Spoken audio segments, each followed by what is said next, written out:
Today on Tree Talk, we're talking a new partner with Central State University, and we're also talking women-owned woodlands. So stay tuned, we'll be right back.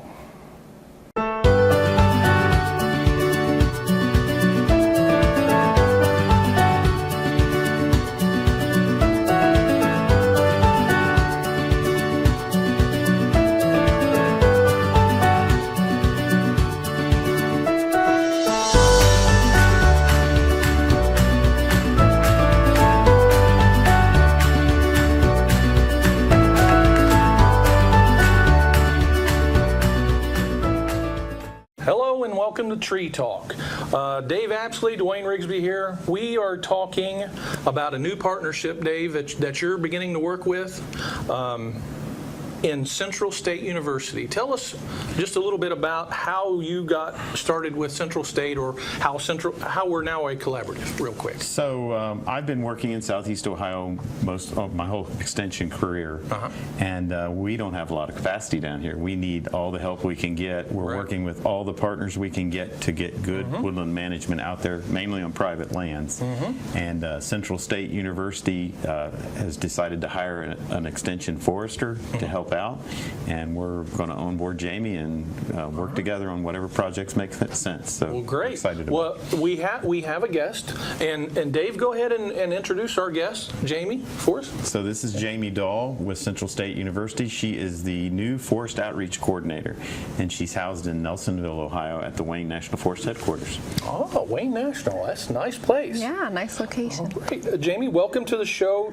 Tell us just a little bit about you, maybe how long you've been with Central State, and a little bit of background. Sure. So very new to the position, really just started in mid-July, and it is a brand new position. Okay. So just kind of have a few months here under my belt, but I have been in Southeast Ohio for about 2 years. Okay. Yeah. You said you've just been in Ohio for 2 years. Where were you previous? Sure. So I was living in Colorado for about 7 years. Okay. Yeah. And were you in forestry there, or woodland management? Yes. Tell us. Yeah. So actually, interestingly, both my husband and I both are foresters. Okay. And so we were in Colorado. I was working most recently for Colorado State Forest Service, so the state forest management agency in Colorado, which actually in that state is housed within the land grant Colorado State University. So yeah. So wow. Okay. So a little bit about the Central State program. Are you heading it up completely, or is there somebody else heading that up and you're teaming with them? I don't know much about it right now, so if you'll tell us a little bit. Sure. So, well, in terms of the forest, so I'm the Forest Outreach Coordinator, and so in terms of the realm of forestry, I'm the person now. Yeah. Okay. So I do have folks there that I can collaborate with. They have researchers who are specialists background in things like engineering, water, herpetology, a lot of agriculture experience, and then also youth development. And so there's opportunities to leverage with those folks, but in terms of forestry specifically, there aren't a whole lot of folks with that background at Central State. Okay. Yeah.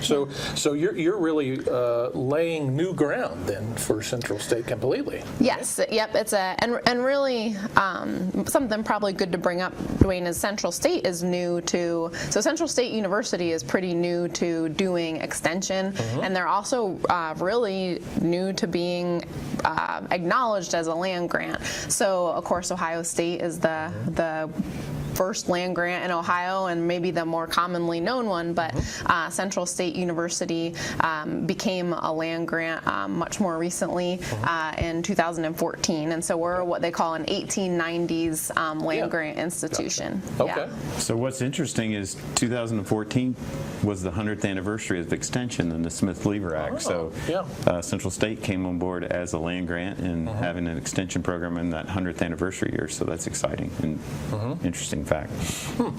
Okay, so what are we talking about? We've got majority of the forest in Southeast Ohio. So tell me about that. What are you're working with in that neighborhood? So why Southeast Ohio? Yeah, so that's a big part of it. I think is we knew that the majority of our forest land is in Southeast Ohio. Also, the majority of our forest land is also privately owned. So 72% of the forest land in Ohio is owned by family forests, and so that's a really important group that we need to be reaching out to. I think sometimes people think, well, the government's taking care of our forest. Well, actually, if we're just depending on the government-owned forest, we'd probably be in trouble. So Dave and I are really in that arena of working with partners to reach out to the private landowners, and a lot of those folks are in Southeast Ohio. Okay. Also, some other things about Southeast Ohio, we know that it's an area that we weren't reaching as well previously. It is an area where we have higher poverty rates and really just some more underserved populations, and that's something Central State University is really trying to focus on. Where are places and communities in Ohio that aren't getting the land grant service like we would like them to. And then the other really powerful thing about Southeast Ohio is there's some awesome opportunities for collaboration and partnerships, and we're going to talk about that more throughout. But just there was leverage and partnerships to help this position really succeed in that area, I think. Okay. Yeah. Well, great. So we said that you were in Colorado. What got you from Colorado to Ohio? Yeah, that's a common question my family gets. Yeah, because I would go from Ohio to Colorado probably. Well, and hey, I mean, Colorado's a beautiful place. I'm not gonna. If you've never been to Colorado, I highly recommend you visit the place. But we enjoyed it there.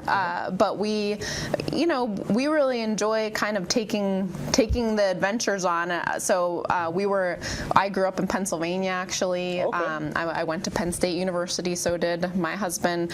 So we did some work in Pennsylvania for a while. Had some opportunities come up in Colorado. Went there for a while. Really enjoyed it, but it was time for kind of some next career steps.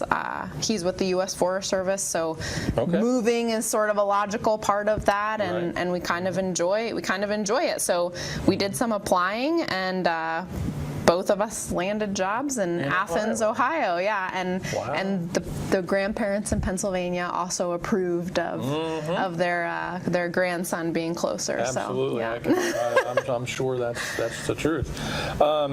So you've only been here how long? 2 years. About 2 years. Okay. What's next on your plate? What are you going to focus on?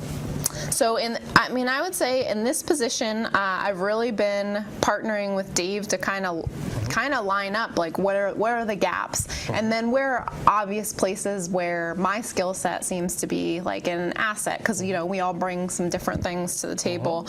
I have some particular passions around education, youth. I really liked about this position the idea of serving the underserved. That's actually a topic that I present on some, and I'm doing some doctoral work on the side on actually. And so thinking about who are the audiences that we're not hitting and trying to target some of those.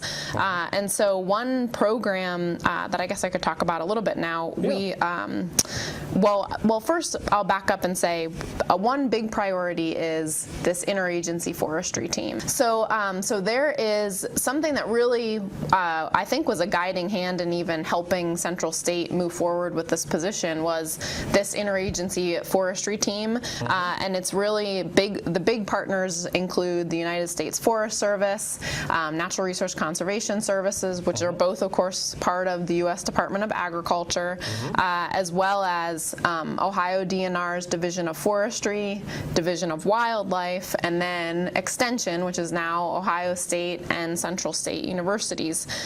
So plus certainly other partners that are stepping forward, but we have a team of folks that's meeting regularly at different levels to help to really focus on this oak hickory ecosystem in Ohio and raise awareness with private landowners about it and about, basically there are concerns that oak is not regenerating well, and we need to help private landowners better understand how to prepare for potential harvests down the line.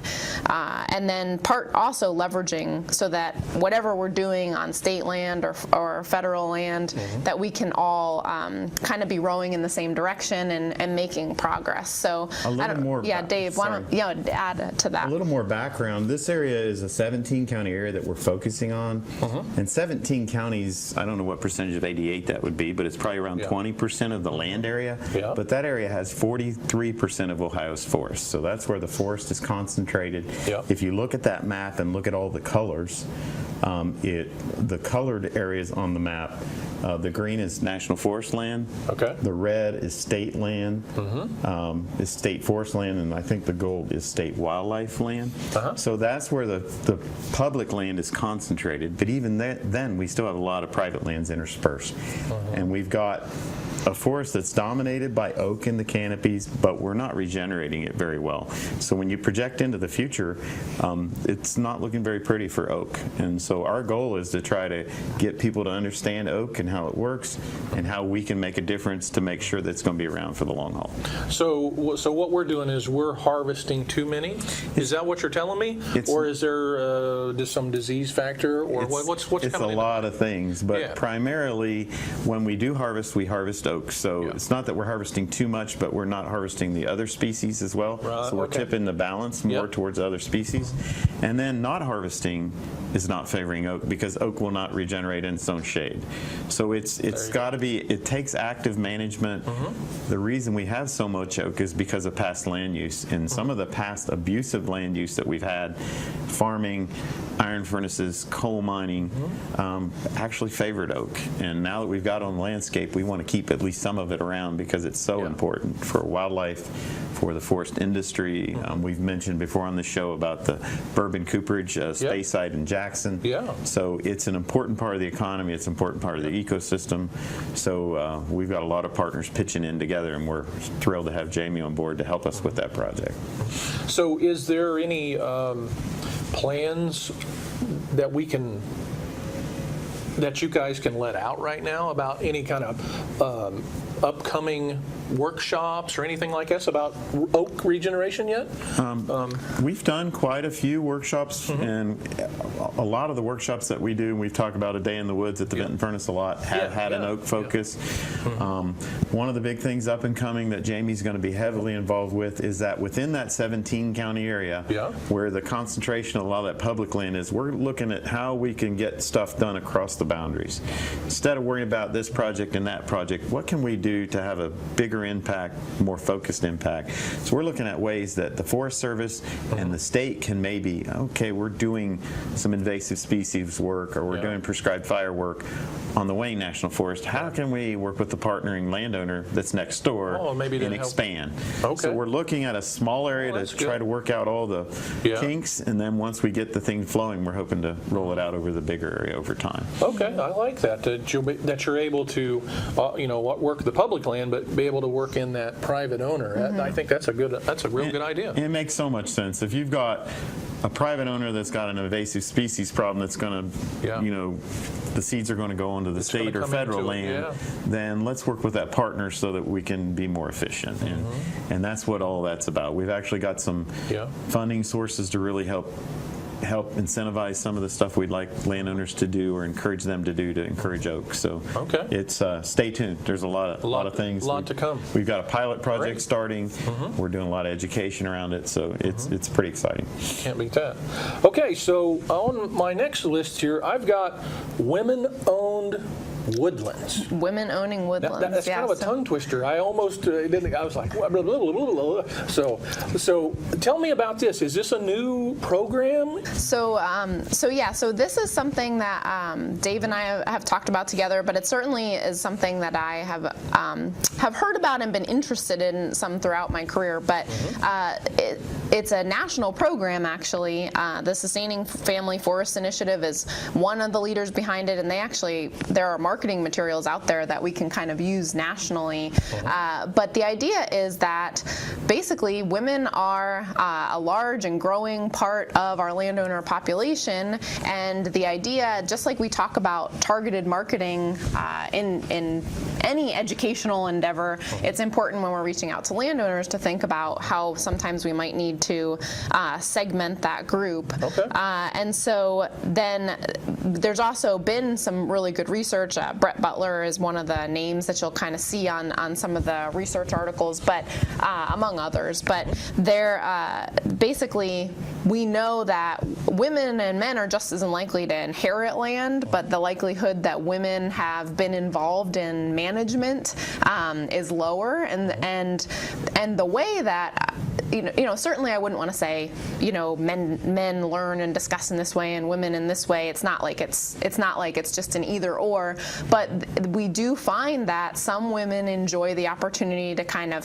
have the discussion with other women, and kind of it makes the environment a little more comfortable. Sometimes in a couple, and a heterosexual couple, a man will sometimes speak more than a woman, and that's not always the case. But we're finding in folks that are doing these programs in other states that basically women are really enjoying this opportunity to get together with other women, ask the questions they want to ask, get out there, measure some trees, look at some maps, and do some of those things. And then the other kind of interesting piece, which I'm sure nobody in their family likes to talk about, but women's life expectancy is a little bit longer than men. Yeah. And so there is some science behind the fact that it is more common that final land use decisions fall on the woman more than the man. And so it makes sense that some targeted marketing could be in order. And I think we have some awesome female natural resource professionals in Ohio that are excited about this, and male allies that are interested in helping with the programming. So yeah, it's something we're hoping to be trying here in 2019. Okay. Yeah. So is there a group meeting in Ohio right now? So or is it just starting to form? So as far as I know, there was an effort in Southeast Ohio a little while ago, but I don't think it's been continuous. There is a Women in Agriculture network in Ohio, so that's like an obvious partner for me to perhaps have some conversations with. And then there also is, of course, I don't know exactly what the name of it is, but there's like an outdoors women, like hunting and fishing. National Wild Turkey Federation has a big presence, and they have a program to encourage more women to be involved with hunting and outdoors. But this is going to be more of a focus on the woodland women. Women that own woodlands. I can't say it either. Yeah. So. It's just the W's right there. They make me tongue twist. So I know we have I'll call it local, but it says it's Southern Ohio Forestry Association, right? That we have here in this area. I don't know how far it extends, but I know you've met with that group. Southern Ohio Forest Land Association meets here in this building, actually, here at Piketon monthly, and I believe they meet tonight. Yeah, I think they're on the calendar. But it's a woodland owner group that's a mix of folks. But it has kind of a regional approach, multi-county approach. There are several woodland owner groups that meet around the state. There's also a group that meets in Athens called CEOWIG, Southeast Ohio Woodland Interest Group. Okay. But it's a good place to go to learn and to get connected. And really, the Women in Owning Woodlands program ties right into the next program that's on our list to talk about. That's forest legacy. So what's going to happen to this land in the future? You've got a person that owns it, or a couple that owns it, or a family that owns it that's managing it. But woodlands last a lot longer than people do. So what's going to happen in that transition phase? And a lot of times it changes by generation, but a lot of times historically, a lot of the women haven't played active role in the land management side, so it's getting folks on the same page, and it's part of that legacy planning, talking about the future and how do we assure that we're when we pass on, that piece of property just doesn't get subdivided and sold and built into house lots, versus carrying on that legacy, that mission that, gosh, we bought this property, we worked on it all these years, we've improved it, it's better now than it used to be, and then it becomes a house lot. How does that continue? Yeah, so that's part of that game. Yeah, I've always find that to be the hardest thing with a wood lot or woodland management is, one family would really care for it real well, but yet, it takes so long for that to mature that, they pass on, or the kids grow up and move away because of jobs, and then that land, like you said, either turns into a housing project or just gets cut down completely for a road or anything like that. And one bad decision at the time when it transitions, and that's often when it happens, a timber harvest that's not thought through, that's not part of that long-term plan, can really set that woodland back for a long time. Yeah. And the tendency, you got 3 kids, you want to divide it equally. I've got 3 kids. But dividing the property equally is almost the way to assure that it won't stay that way, because 3 kids have relationships, they get married or have a partnership, and then there's a divorce or whatever happens, then things get fuzzy. Have to sell that or trying to find ways major trading. To carry that legacy on is part of that. That'd be interesting to hear more about that. So another project is kind of interesting here I see is Learning Tree. Yes. Tell me about Learning Tree. I would love to. So yes, Project Learning Tree is a well-known national environmental education program, and I serve as a facilitator for the Project Learning Tree. I also did that in Colorado, and so it's just an awesome opportunity to kind of take this prepackaged program that comes with a book and certify educators. It can be formal and non-formal, and just provide them with all these awesome resources so that they can be more comfortable. It's great for foresters as well to just get out there and do a program for anywhere from pre-K through college and adult, and just feel that they are comfortable to cover just about any topic. And the slogan that I love about Project Learning Tree is it's teaching students how to think, not what to think. Yeah. So we've been partners with Project Learning Tree at OSU Extension for a long time, and my colleagues. Division of Forestry does an annual teachers workshop, and they've been doing it at the Vinton Furnace for years.